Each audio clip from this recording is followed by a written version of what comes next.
During the German invasion of the Netherlands, there was also fighting in the very south for the city of Maastricht, which happened on May 10th, 1940.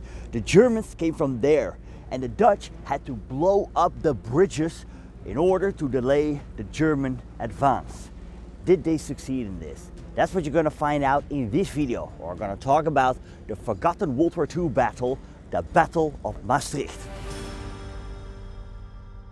The Netherlands mobilized the end of August 1939. On one hand, it was believed the Netherlands would remain its neutrality just as it had done during the First World War, but others believed the Netherlands would not be so lucky this time. A German attack seemed possible. And what then? Well, for that, several lines of defense were created.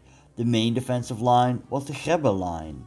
The men stationed here had to hold the Germans at any cost. More to the east, there was the IJssel line. Men had to delay the enemy by blowing up the bridges in time. South there's the Meuse River, and that's where the Meuse line was located with the same goal. Delay the enemy as much as possible and then retreat. Now look at this map. Maastricht is here, located in the south of the Limburg province. It wasn't really seen as a place that could be defended. However, its garrison could play a role in the delay of German troops by blowing up the Meuse bridges in the city. See, Maastricht is built on both sides of the Meuse River. Its bridges, the Wilhelmina Bridge and the Sint-Servaas Bridge and the railway bridge, had to be destroyed once the Germans attacked the city. For the Germans, the south of Limburg province, and thus Maastricht, was on the route of their advance through Belgium. Right across the border there was the Belgian fort of eben-emael, where the Germans made a daring glider attack.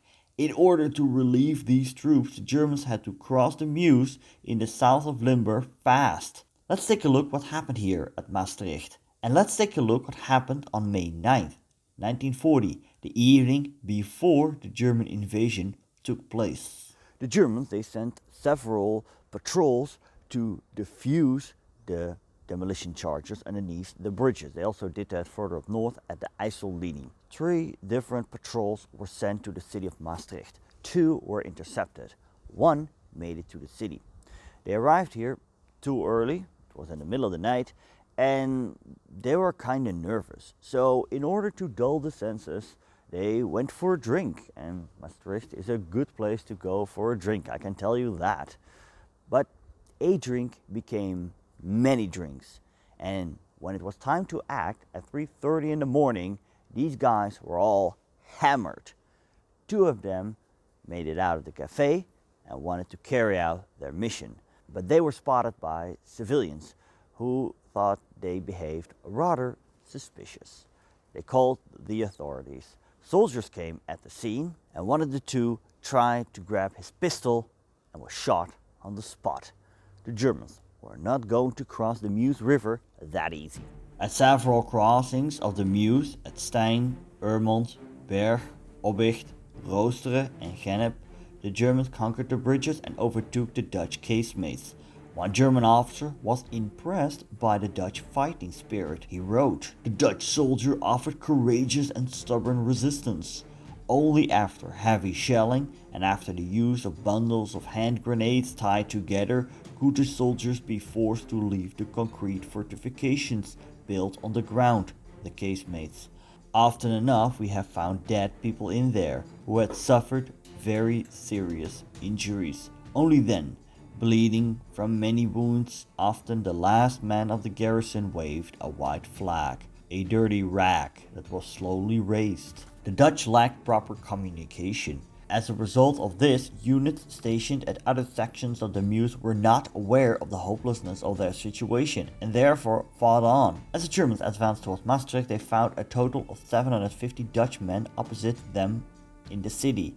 Of these, 200 were stationed in the Belgian border area, 300 on the eastern edges of the city, 100 in a semicircle around the center, and 1 company, 150 men at the bridges. The armament of the Dutch consisted largely of hand weapons. They had only 2 anti-tank guns. Fierce fighting took place north of Maastricht at the city of Borgharen. Estimations of German casualties vary from dozens to over 100. Eventually the Germans got the upper hand and they managed to cross the bridges north of Maastricht. From the north and the east, the Germans advanced towards the city. Their panzers crossed the narrow streets of Wijk on the east side of Maastricht. The Dutch defenders at the east side of Maastricht, they fought the best they could. They fired with their anti-tank rifles at the incoming German panzers, knocking out several of them. The Germans needed more machine gun fire in order to drive the defenders away. One Dutch soldier wrote about his experiences the following. About halfway through the battle, enlisted soldier Pluchet's left anti-tank gun was hit. His helmet flew off. The beam above his weapon fell and the splinters flew off. Our sandbags were also hit. They emptied. I've made another stack. I also tried to fire the machine gun, but it had failed. The armored cars fired grenades and tracer ammunition from machine guns. I saw a bullet flash right past enlisted soldier Rietveld's face. At the last moment, the enemy infantry advanced along the walls and houses. As time progressed, the Germans saw their chances to gain the bridges intact diminish. At 600 hours, the Saint-Servaas bridge was blown up. 15 minutes later, also the Wilhelmina bridge was blown up. There was a railway bridge that was still in one piece. The defenders were approached by men in Dutch police trooper uniforms who started to fire at them. This firefight drew the attention of the defenders on the west side of the Meuse River, who delivered supporting fire. As east side defenders retreated across the bridge, the Germans were hot on their heels. As the last defender crossed the railway bridge and the Germans were storming across it, the bridge was blown up.